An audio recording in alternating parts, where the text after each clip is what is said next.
Vamos a continuar revista Levántate Bolivia. Se cierra un periodo de la Asamblea Legislativa Plurinacional y ya se abre otro, preparando ya la posesión del presidente Evo Morales. Y va a estar nuestra invitada, la diputada electa Rosemary Sandoval, está con nosotros. Muy buenos días, como siempre, gracias por estar aquí en la revista Levántate Bolivia. ¿Con qué expectativas llegan este fin de semana ya la preparatoria para lo que va a ser la posesión del presidente y todo el trabajo de las comisiones? Muy buen día, Fernando, y naturalmente corresponde felicitaciones en este 2015. Estoy viniendo a esta casa amiga desde el año pasado. Muchas gracias. Así que éxito en las funciones a ti y a toda la gran familia Cadena. Bueno, ya estamos, como tú decías, en los últimos preparativos para asumir a plenitud nuestra función como diputados y senadores electos. El viernes estamos concentrándonos en Sucre. Empieza ya el trabajo, el arribo, me imagino, del resto o de todos. Sábado, domingo, lunes son las sesiones, la comisión ad hoc para poder conformar todo aquello. Y jefes de bancada, que son en realidad quienes serían nuestros portavoces para poder ver el tema de comisiones, comités y la parte administrativa. El lunes, de ahí directamente nos vamos a La Paz para poder hacer la ley y obviamente dar la posesión al presidente. ¿Cómo se prevé que va a ser el trabajo de la oposición tomando en cuenta prácticamente la superioridad del partido de gobierno? No va a ser fácil, es decir, no va a ser fácil por un lado. Por otro lado, ser oposición también es interesante porque te permite hacer un seguimiento puntual y tienes un objetivo claro. El rol de la fiscalización cobra importancia porque en un momento donde se atropellan los derechos plenos y la visión como país que lo hace el actual gobierno, el tema legislativo, deliberativo, que es otra de las cualidades, como que queda corta porque ni te preguntan. No hay espacio. No hay espacio, se organizan, hacen... Pero la fiscalización al final es una de las competencias que le corresponde. No, es una y que esa naturalmente tendrá que cobrar y pelearemos, obviamente, para deliberar adentro o hacer conocer y trabajar al lado de la ciudadanía para escuchar las demandas y explicarles qué es lo que está pasando. Entonces aquí hay una alianza donde seguramente los medios de comunicación también juegan un rol primordial para informar adecuadamente a la población. Así que las expectativas son grandes. Fernando, permíteme comentarles, paréntesis como anécdota, que en una oportunidad que fui a La Paz, me fui a hacer un tour por diputados y senados, y el Senado, a volver a reconocer las oficinas. ¿Y cuál fue la sorpresa? No, pues que es de shock. Es decir, la oposición, así como hay en los aeropuertos, para quienes fuman es el lumpen, que los encierras con todo roto, sucio, viejo, chiquito, es lo mismo las oficinas para la oposición. Si no tienen las más mínimas condiciones, si hay bancadas del gobierno, del MAS por departamento, los televisores, los muebles nuevos. Para la oposición es decir, estos son, y aquí nosotros somos hegemónicos y punto.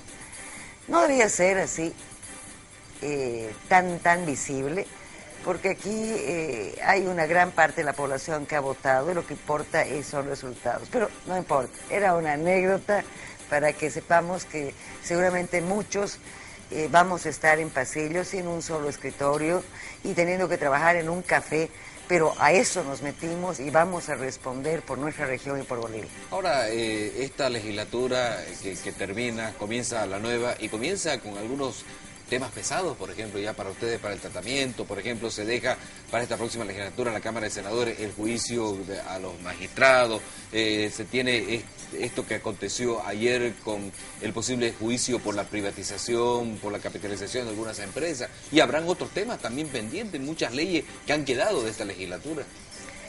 Sí, cambios de legislatura, hay leyes que evidentemente no las puedes retomar porque se hace un cierre y un ciclo en aquello, o sea, ¿no? Y hay otras que por disposición te ponen o que están expresamente ligadas y que se las tiene que tratar, evidentemente. El hecho de elaborar una agenda va a ser la primera pelea, y además el hecho de dar la prioridad correspondiente a las diversas leyes. Hay pues un sinfín de cosas. Es el tema, nosotros tenemos claro que el tema productivo, el tema del pacto fiscal, que vamos a tener que hacer incidencia y exigir aquello. Ya lo dijo en algún momento el MAS, que se preveía que el pacto fiscal en 2015. Después de las elecciones, claro, siempre se dijo, como ¿no? todo, ¿no? Entonces, bueno, es el momento en el que las regiones demandamos y debe ser una prioridad para poder tratar. Pero las empresas privadas, el tema de yacimientos, nadie dice nada y no nos pronunciamos plenamente sobre lo que está pasando. Entonces, y el tema obviamente judicial, que sigue siendo sesgado y tratado por el gobierno, evidentemente a medias. O sea, es un mundo y tenemos que hacerlo. Tenemos que tener la distribución y la organización como posición para, de acuerdo a los rubros, poder trabajar en equipos, en comisiones, indistintamente de las formales, pero en comisiones para dar buenos resultados, no solamente desde el punto y ámbito político, sino naturalmente bajo el argumento y sustento técnico también. Ahora, a ver, con relación a las elecciones subnacionales, ayer escuchábamos al senador Ortiz que se introduce este recurso en el Tribunal Constitucional, donde se pide anular esta circular del Tribunal Supremo Electoral. ¿Tiene un poco de tiempo todo esto? ¿Por qué si la circular se conoció por ahí diciembre del año pasado? ¿Por qué ayer? Esa es la pregunta. A ver, dos aspectos, ¿no? Es decir, la circular sale, que aquí la tenemos, para dar, bueno, de fecha 18 de diciembre, circular dirigida a los tribunales departamentales. Muy interna, época de Navidad, entre que inscripciones y de todo, pero también con el, aunque todos tenemos delegados, aquí no vamos a justificar aspectos, ¿no?, de oportunidad o no. Pero esa era una circular.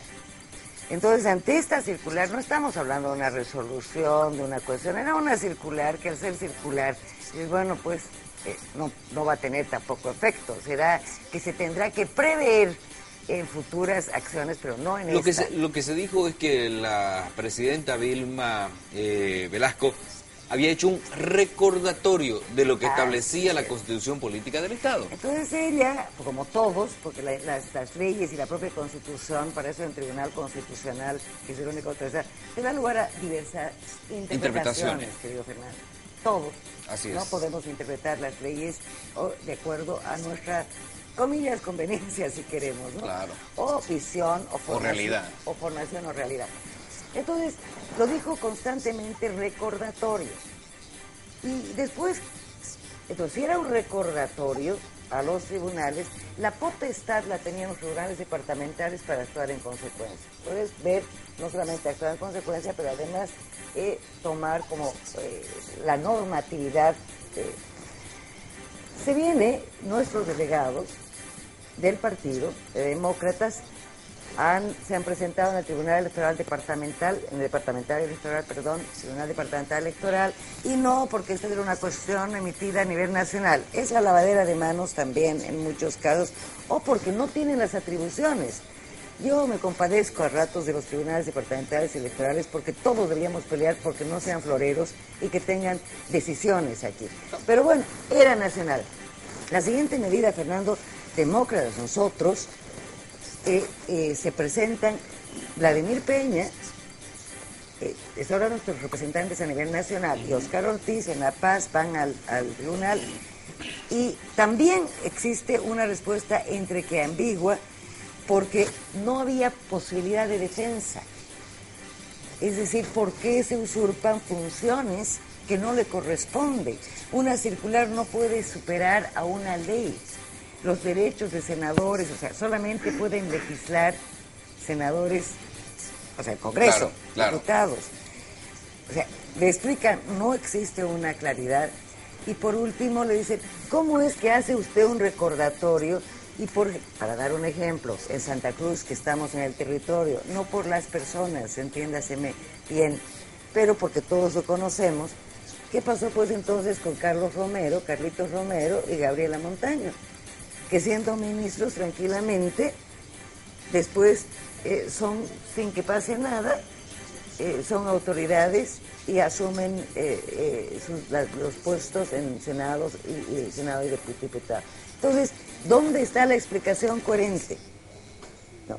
O pasan estas elecciones, así como el pacto fiscal, ya para las futuras elecciones habrá que tomar, porque nos hemos dado cuenta ¿Pero por qué se aplica entonces en las subnacionales? Bueno, pero se hace aquello, no existe respuesta, y nosotros presentamos el día de ayer un recurso de nulidad. 5 asambleístas presentamos aquel recurso de nulidad que tuvo un efecto inmediato, ¿no? Porque se lo presentó en Sucre, sí, también se lo anunció, ¿no? Porque en esto nos ayudaron también, menos mal, tenemos medios de comunicación todavía que nos sonríen un poquito, o por lo menos nos dan la palabra, y tuvo el efecto, anoche tarde, dicen, efecto parcial, no de principio. Quedan liberados los suplentes. ¿Cómo explicamos, Fernando? El argumento era residencia. ¿A quién representan? A un departamento. Porque, es decir, solamente los paceños tendrían derecho. O sea, es que no tiene lógica. Y si uno representa a su departamento, tiene una semana regional y además el gobierno te paga pasajes para venir cada fin de semana a trabajar en tu territorio e informar. O sea, tu lugar de trabajo es diferente a la residencia, ¿no? De tu residencia. O sea, por favor, o sea, no hay lógica, señor. Entonces ahora es un nuevo sesgo, porque a nosotros no nos afectaba mucho como demócratas, querido Fernando. Ese es un tema de principio, a la legalidad, al tema de usurpación y a los derechos que se vulneran. Ahora, finalmente, ¿qué se espera como respuesta del Tribunal Constitucional? Bueno, la primera respuesta ha sido esta, ¿no? ¿Y después? Suplentes habilitados. Ahí quedan, y los hemos visto en avance de noticias y todo, Rebeca Delgado, que estorbaba al movimiento del socialismo, con una excelente representación a nivel parlamentario, porque pocos han sido los que han salido. Tupa también, digamos, hermanos, ¿no? Pataleando, pero tenía un protagonismo y tenía un protagonismo fuerte. Entonces, ¿qué se espera? Quedan primero las acciones que están dando ellos mismos, ¿no? Que ya están en vigilia en todo aquello, y nosotros insistiremos, ¿no?, en dar continuidad a lo que se ha hecho a nivel legalidad, porque tampoco tenemos posibilidades a más, ¿no? Es decir, nosotros vamos a inclinarnos siempre para evidenciar cómo se vulnera la normativa y acogernos a la ley. Eso es lo más importante. Correcto. El resto denunciar, el resto tomar incidencia en la población, y que la población vaya captando, entendiendo cómo es y en manos de quiénes está administrado o será administrada tu voto y el mío. Correcto. Bueno, éxito en la próxima legislatura que arranca ya con todo este fin de Los semana. voy a extrañar, así que éxito aquí también, y claro que lo necesito. Muchísimas gracias. Pero va a venir a Santa Cruz, no se va a quedar bien en La Paz, ¿no? No, claro que voy a venir. Correcto. Su residencia es Santa Cruz, su lugar de trabajo será en La Paz. Mi familia está aquí, mis amores están aquí. Gracias a la diputada electa Rosemary Sandoval, que ya asume, por supuesto, todo lo que significa la Diputación por el Departamento de Santa Cruz.